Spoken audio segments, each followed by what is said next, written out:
Good afternoon. Here I am from not very sunny Asheville in North Carolina. I'm wearing my Asheville t-shirt.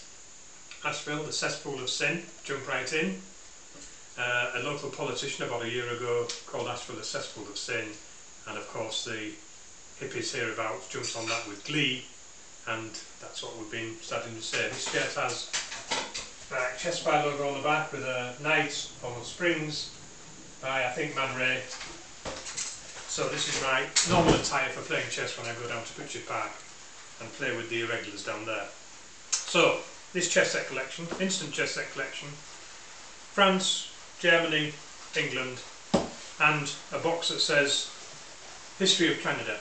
You really can't get much more cosmopolitan than that. It's a book box. The clergy, they say, this is a story about how these came about. Clergy like to play chess, but the church frowned upon it, and so they kept their chess pieces in these, what looks like a pair of books, 2 volumes of books, and so that when the local priest came around, they couldn't be caught playing chess. And there's the backgammon board inside. There's a set of backgammon pieces with this boxwood, 15 of each, and this what looks to be possibly Mexican rosewood. I'm not quite sure what wood that is. There's a shaker, the Catalan dice. We can probably find a bone dice if you want one instead. So the board plain surface is in reasonably good condition. There's a couple of little bits of damage there, but it's suitable inside for all these sets. And so let's start with the Régions. It's late 19th, early 20th century small Régions with the fools there without the cuts, the knight there, fairly straightforward, the rook, and these small pawns. So it's quite a small set, but it sits well on this board, and it's just a small example of a set that was became increasingly popular through the 18th and 19th centuries.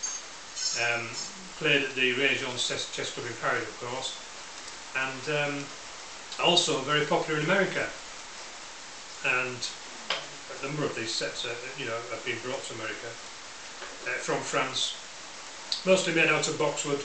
Boxwood usually on the dark side. It's usually stained boxwood. That's because there's so many boxwood trees in France. It's easy wood to get hold of. This is an English St George pattern set, rosewood and boxwood, quite small, rather nice, quite well carved knights, not bad at all, rather charming, bishops there, quite nicely done,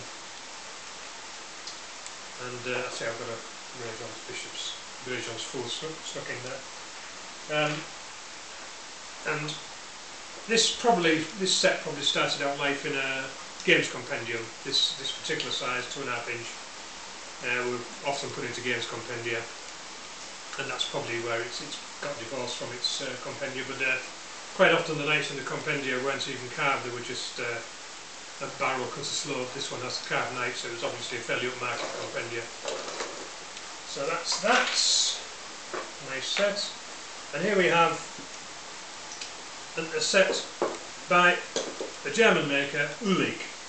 Now, it's been suggested in the last year that there are so many of these sets in America that it's possible that they started making them in America. Well, there's no proof of that. And certainly Uhlig had a catalogue which was produced in English, so it's possible they were selling them either by mail order or that they had representatives selling them in America. And the thing about these is that they come apart in a lot of sections. They really are made, sometimes they're fairly difficult to unscrew, but they are made in quite a lot of different sections. Rather more than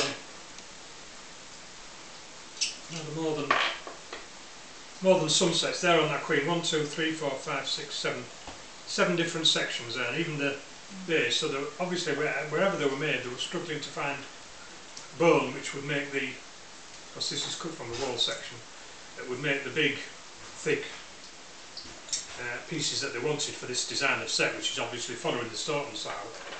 But My wife, the historian Melissa Ellison, and one or two other collectors have started calling these the ugly ooligs, which I think is a complete slander on them. I like them. Nonetheless, the knights are certainly not the handsomest fellows I've ever seen, but in fact they're not very good at all, but nonetheless they've been dubbed ugly oolig, and ugly oolig they will be, but I think this was made in Germany. If they were made in America, there'd be no reason to keep all the pieces in these small sections. They certainly have the buffalo bone in America to make things from, which would have supplied them with plenty of thick sections. So I suspect that this is a German one. It has the holes in the bottom of the pieces where this central piece was supported between centres when it was turned. And its bone, of course, red stained and white, and it's starting to rain, so that's the end of this session, and that's the collection. 3 chess sets and a book box and a backgammon set. Thank you.